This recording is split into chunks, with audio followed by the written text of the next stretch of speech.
Hello, everyone, and welcome to the Jolera Interview Series. I'm your host, Paulo Donlibletto, the Chief Channel Business for Jolera. This interview series features prominent executives and influencers from the IT space talking about technology innovation, the as-a-service market leadership, and the overall marketplace. And today we're pleased to have one of the more seasoned solution architects, consultants, and author of Evgeniy Kharam. He has a new book out called Architecting Success, The Art of Soft Skills and Technical Sales, and it's available on Amazon and on Evgeniy's website, and we're going to make sure to provide all those details for you later on in the program. But Evgeniy, thank you very much for joining us at Jolera. Thank you very much. I'm very happy to be here today. You guys have a very nice office. Thank you. Evgeniy, you worn a lot of hats in your career. You're now an author, a cybersecurity architect, consultant, podcaster, speaker. You spent 15 years at the Evgeniy Group and a stint at the Israeli Navy, which I'm going to ask you later on about, all in security leadership positions, but you're also an outdoor enthusiast. And I want to start there. You have an event where you get executives to ski and snowboard on trails while, I guess, teaching them, make me learning new things about cybersecurity. Tell me all about that and how that got started. This is a very, very good question. I'm kind of happy we're starting from this part. It's funny now, but the Ski and Snowboard Cybersecurity Conference was the beginning of the book. Mm-hmm. This is how the book started. Okay. And I was doing a snowboard instructor training a couple of years ago, and I really liked the format because every time I'm going on a lift, I will talk with somebody else. Mm-hmm. And by the end of 2-3 days of the training, I knew everybody on the training really well, what they do for life, what they like to do in the spare time. And I came back home and ask myself why we're not doing events on the ski hill, because it's a very good way to connect to people. Mm-hmm. When we're going to a conference, in many cases, it's hard to start talking to somebody because what do you say? I'm in cybersecurity, I do that. You need to have some kind of a small talk. Right. And when you're at ski and snowboard event, you can always ask, hey, which mountain do you ski? This is a nice board. I have the same board. I want to buy this board. So you can start from a normal conversations. It's not kind of take you a lot from out of your vulnerability. There's a connection, a yes. unified connection in the sport, right? So the idea was if we take people, put them in the environment where they can ski and snowboard and talk about cyber, give them food and some beer and leave them alone, what's going to happen? Guess what? Everything what did happened. We got to the point where people will go up on a lift and we'll do architecture diagrams with a ski pole. This includes several CISOs as well, so it was very, very unique. Interesting. It's not just me, it's a couple of people that did it with me as well. Dimitri, Jazz, Tony, Megan. It's like you need a village to do something. But it was definitely a beginning of something interesting. And for me, because I like outdoor, it was a way to connect my personal life and my business life together. We also did an event in the summer, first time this year, called Bikes and Hikes, Cybersecurity Conference. So we had people riding on the bikes, we had electric mountain bikes, we had people guided in the forest, and with all this time, there was a lot of conversation about cybersecurity. So how's that grown, and where does it normally take place, and what's the start time? So it's happening in Barrie, in the resort called Horseshoe Valley. Across Horseshoe Valley, there's a private hill called Heights of Horseshoe. That basically the magic that we own the hill for the day. Everyone is from the cyber OIT. Right. And we did the summer event in August. The winter event, the next one, the third event will be in February 27. Okay. So we have a bit of time. Usually around 220, 150 people. Awesome. We don't want it to be too big because we still want people to communicate and not be overcrowded and only have one track. We don't have a lot of speaking spots. We want people to talk. We want people to network. We want people to mingle. Having said this, we do want to introduce the idea of workshops and maybe teach people about AI security, about threat intelligence, about SaaS in general as well. Right. So that's how it's going to evolve. Fantastic. I promise we're going to get to the book, Architecting Success, but you did 15 years at the Evgeniy Group, working under Robert Evgeniy, the shark, the Dragon's Den star, as we all know him. How did your career evolve from Evgeniy to where you are now? Wow, this is a loaded question because in Evgeniy Group, when I joined in 2006, we were only 16 people. Right. So I was employee number 42. You know, if you read the Galaxy. I know Robert. Yeah. Yeah. So from the 2006 to 2022, Right. we grew to about almost 400 people. Yeah, I know. And the company merged with a company in US. And for me, it was a reason, you know what, it's becoming too big for me. It's time for me to move on. But I did installation of firewalls. I led team in professional services in endpoint security, network security, cloud, SIEM. I was able to touch a lot and understand a lot. And I also did a lot of technical pre-sales for managed services and for security in general. And when I last heard Jolera Group, I was thinking what I want to do, what I would like to do, wake up in the morning and be very happy about it. And I realized it's apparently a couple of things. So the conference is one, but it's not the main one. But I also had this interesting knowledge about MSSPs and MSPs, how they work and how they operate. So I decided to do consulting to consulting people. So my main work right now is to consult to MSPs and MSSPs on cybersecurity practices, which vendor to work with, how to better manage firewalls, endpoint security, SASE, and many different things. Is there a better way to go to market on some of the ideas? I also do technical pre-sales for some of my companies as well.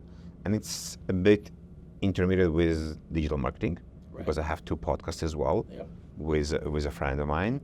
And in many cases, I introduce and do panel moderation for my customers as well. So right now, it's a consulting, it's speaking engagement, it's a conference, it's a book that kind of take everything I learned for the last 20 years. And as a second-time immigrant in Canada, I quickly realized that it's not so simple to just come and say, buy whatever I'm selling. I need to connect to people. I need to make sure they are feeling the joy or the excitement I have about what we're trying to do. And because my English is not perfect, because I used to speak quite quick, I used to mumble quite a lot, it took a lot of work on myself to improve my communication skills, to improve the way I ask questions, to improve, can I make you talk? I don't want to talk the entire time. I want you to talk as a customer.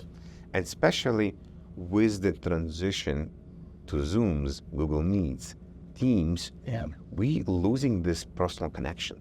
We cannot totally agree with you there. Yeah, we cannot really find the space and make sure that you focus on what I'm saying because you have multiple screens around you. That's right. So this was the motivation for the book, and part of the material, there's more stuff there as well.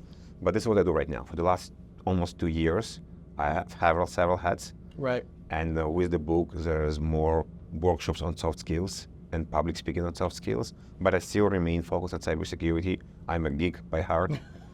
I love the technology. Right. And you know, there's certainly a need in the channel for all that too. So before we get into the questions on the book, I did spend 5 years in the Israeli Navy, and I'm really, really fascinated about that. Not specifically in cybersecurity and networking and computer before you got into cybersecurity, but you described it as fun. Why was it such a fun experience for you?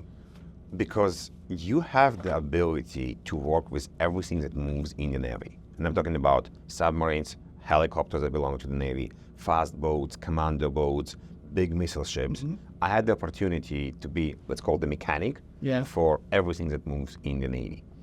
And you also understand the bigger picture, how everything is communicated, how everything is built.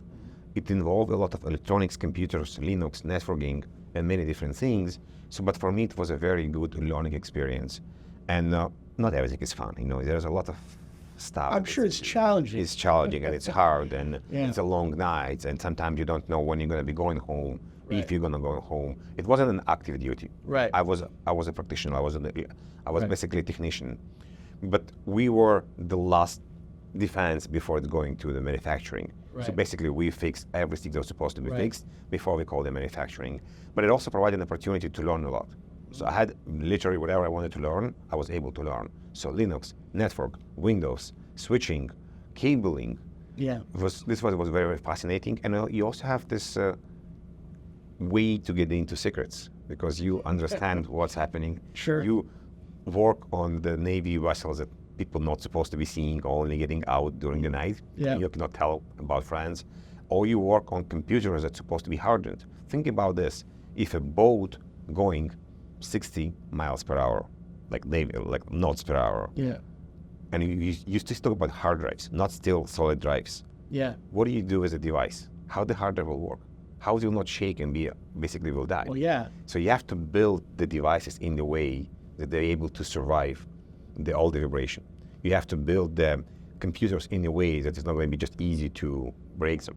Right. So there are different ways of engineering going on there, and I had the opportunity to see how it's done and provide some feedback there as well. Well, that's fascinating. They say necessity is the mother of invention, right? Yes. So let's get into the book, Architecting Success. Why did you want to write this type of book? Why now? What's happening in the marketplace, even society, that you felt that this type of book was important to be out there? So a few things. As I mentioned already, as my personal journey, I see what's happened to me, but it actually came later. Yeah. The motivation came first by working at Hardware Group. I spent so much time with vendors that will try to sell to us or try to sell to our customers. And I will had the opportunity to see hundreds of different pitches from sales engineers, from salespeople. And I didn't like everything.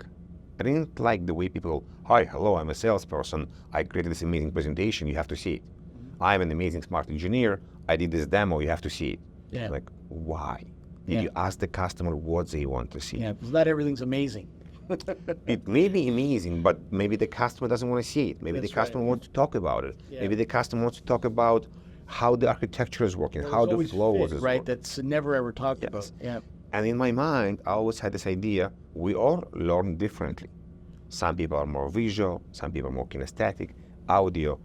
So if we were able to understand the way the customer wants to consume the information, we may provide the way they want to learn it and not just the template that somebody did it for us. This is one important motivation that kind of moved me there. I also saw the evolution between the salespeople and sales engineering. If we take it back 20 years ago, there was less products in cyber and IT as well. Right now, I believe the salesperson having a very hard time to remember all the acronyms. And 20 years ago, without disrespect to any of the engineers, but the engineers will come in, will do a demo and leave. Yeah. They will not require to participate with smoothing, connecting, understanding. I think it's changed right now. The sales engineer have a more focused work to actually do the selling and the smoothing. In the same time, the salesperson have a hard time as well because they need to understand all the NDAs, MNDAs, legal, compliance. So they almost became like a procurement gurus. Yeah. So there's changing the way we sell. And I didn't want to teach people how to sell. There's other people that can do it, but I want to teach people how they can connect better. And if you connect better, you can sell better as well. And the last part is the work remotely. Yeah. If we're doing all the work remotely, then we need to do it differently. The frame is small. Yeah. You don't really see all the time what's happening with the person. Not everybody is on video. There's a lot of techniques we can use. There's a lot of voice techniques we can use. And think about that. Before COVID, if we need to go to a customers, we can go to 2, 3, 4 customers a day. Maybe. And yet time to decompress between the customers. Think about what happened. Right now, we're spending 8 calls, 10, 12, 14 calls a day Well, easily. during COVID, sometimes it was like 14-hour days. You were going right into the night because everyone's available. So speaking the entire time, Yeah. your voice become quite important to you. You know. So this is some of the motivation for the book. You know, one of the things I found interesting, especially in the early part of the book, was how you bring in the historical perspective between traditional sales and technical sales. And, I find that, people today are not really interested in history anymore. And they say that, those who don't know history will be doomed to repeat it. Why was that important to you to be making a part of the book? It's probably part of me. When I present, I usually go quickly down the memory lane and explain why we're here. I don't like the idea of status quo. You have to build this fence like that. You have to drive the car like that. Yeah. There was some history behind it, why it happened. Yeah. And it's probably part of me. I wanted to explain why we're here. Yeah. Why there is a problem, why there is a change. Maybe not a problem, maybe it's an opportunity. Right. This is why I brought the history to explain what I'm talking, why it's important to me. Yeah.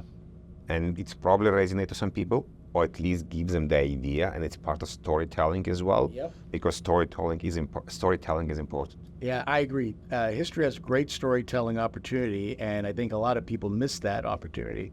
So it's good that that was part of the book. I also want to ask you about the book goes into soft skills in the tech sector.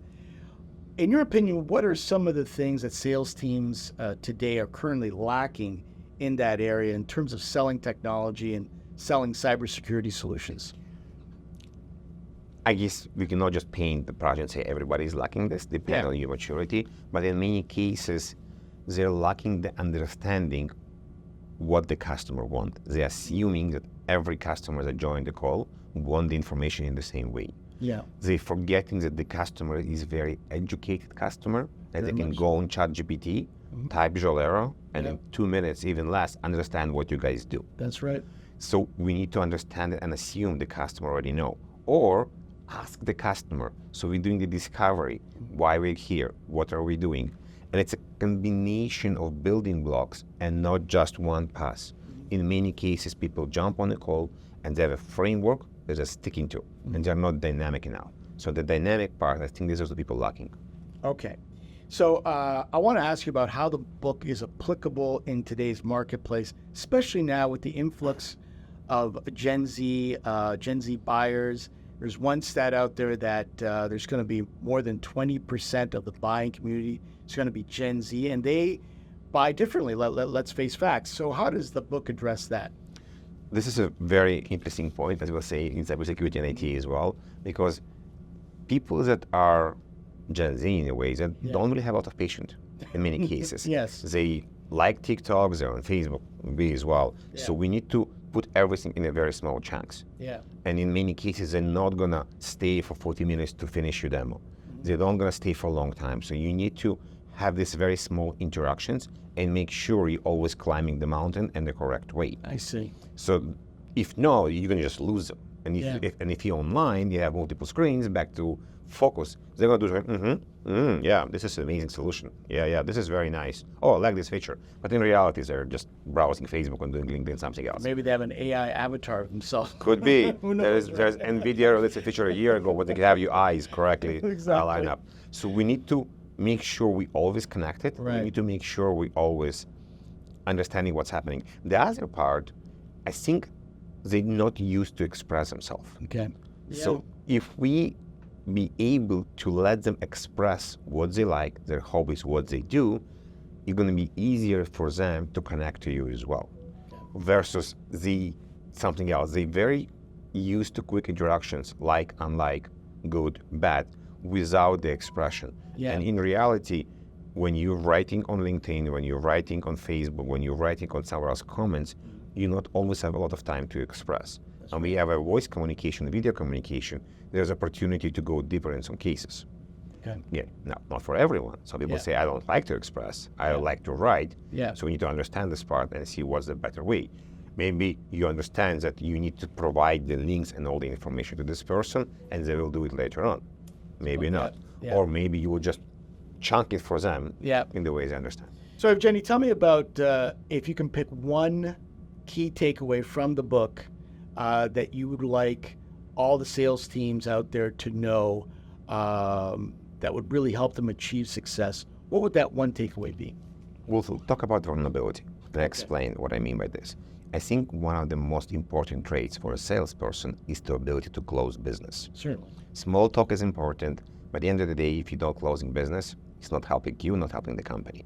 Now, as part of closing the business or asking for a PO, you need to open up. You may be afraid. You may be afraid that the customer say no, or you get slapped on your hand.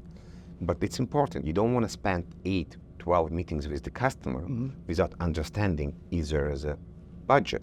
Would they plan to do it right now? Maybe there is something that we just want to have an education. So it's important to open up, be a bit vulnerable, ask the customer for guidance, ask the customer understand, Mr. Customer, we spoke with you 2, 3, 4 times. I want to understand, is this a budgeted initiative? Would you buy it this year? Would you buy in Q2? And many other small things when it requires you to be a bit vulnerable, get out of your comfort zone, and ask the questions that potentially uncomfortable. Okay, so this part of the program, I usually ask the guest if there's anything they want to add that they felt I didn't cover in any of my questions. But you already prepped me ahead of this time that you wanted to talk about the topic of fear. So what is the issue with fear with you? I'm going to ask a question first. All right, then sure. we'll go to Go ahead. Did you ever had a fear training or training about how to overcome fear? No, I've never had that kind of training. And guess what? Majority of the people I'm asking never had a training or a session about how to overcome fear. The only people that I know had a bit is people that did stage. Sure. So kind of theater. Yeah. People that went to be fighting professionally in the ring. Okay. And maybe people in the army. Sure. Because the army is a bit different. And why I think it's very important. Because if you, an amazing individual, very smart, very vocal, know what you do, know the product, and now I'll tell you, oh, tomorrow is a very important meeting, we're going to present to a board, and by the way, we really need this deal, make sure you close it. Now, you're all the way to the red line. You're going to get butterflies. Yes. Yeah. So if I don't explain to you how to work with fear, and I'm not saying be fearless, Yeah. I think fear is good. Yeah. So So managing fear. Managing fear, because if you see a kitty cat on the street, you probably shouldn't be feared. Right. If you see a lion in the street, it's a big kitty cat, you should be afraid. And if you're not afraid, something's wrong with you. Okay? Yes. So I think fear is good. Okay. Now, if you think about that, you're going to present. Yeah. You have a bit of butterflies, you're Yeah. afraid. It's actually make you alive. You know you care. You know something's happening. Yeah. So part of the problem resolution is understanding you have a problem. If you know every time you're going to present, you're going to be scared, okay, now I know, now I can do something about it. I can translate this fear to excitement. I can do something with the fear. So let's think about fear. What's happening during fear many times? We may be breathing faster. We become a bit anxious. When we're breathing fast, we become more anxious. Our heartbeat is also beating faster. So if I take it from a different perspective, again, we're not going to go all the way to explain this. Sure. But if I can slow down my heart rate, like almost meditation, Yeah. I'll probably calm myself down as well. Okay. So if I were able to do something like box breathing, Yeah. when I have to inhale for amount of seconds, hold for amount of seconds, exhale for amount of seconds, hold again, Right. and let's say I'll do 5 seconds for each, it's 20 seconds. So now I'm doing 3 breaths per minute versus our regular one is about 12 to 15. Okay. And when we're panicking is about 20 to 30. I'm gonna drastically reduce my heart rate.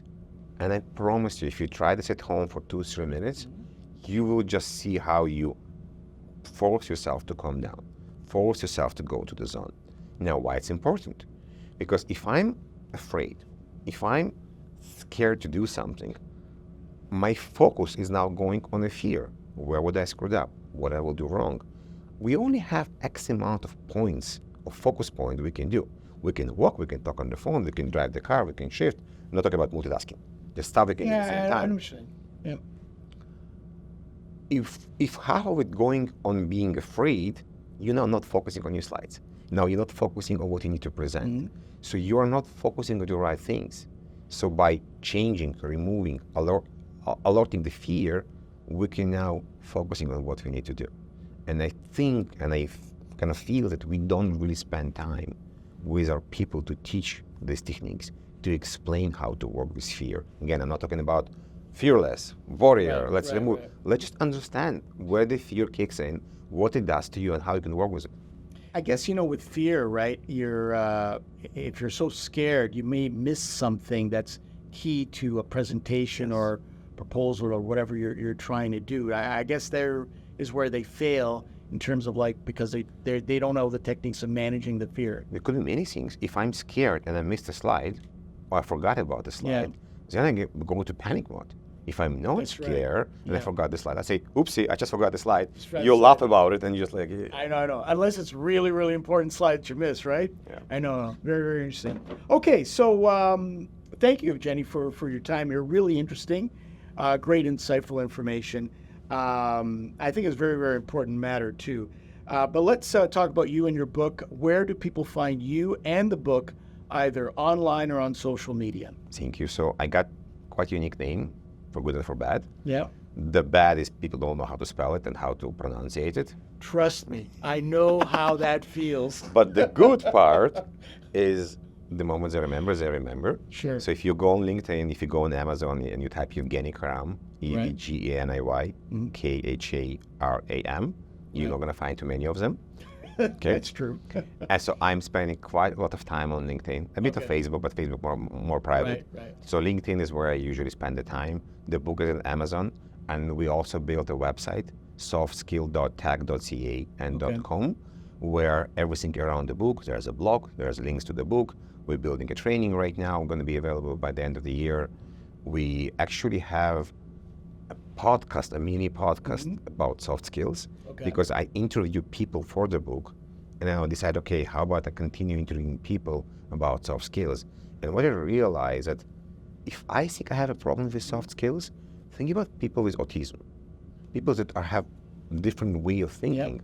So it's so interesting. I actually interviewing a friend very soon, very successful, but he has autism. So we're going to dive in the way for him to understand soft skills and how he adapted. So very looking forward to this as well. That's going to be very interesting. Yeah. We're going to put those links in the description of this video for sure. Evgeniy, thank you very much for your time. Really appreciate it. Very insightful. Again, the book is Architecting Success, The Art of Soft Skills. Check it out on Amazon and on Evgeniy's website. We'll make sure to have that in there. That's it for me, Paul Dellenblatter, for the Jolera Interview Series. Until next time, so long.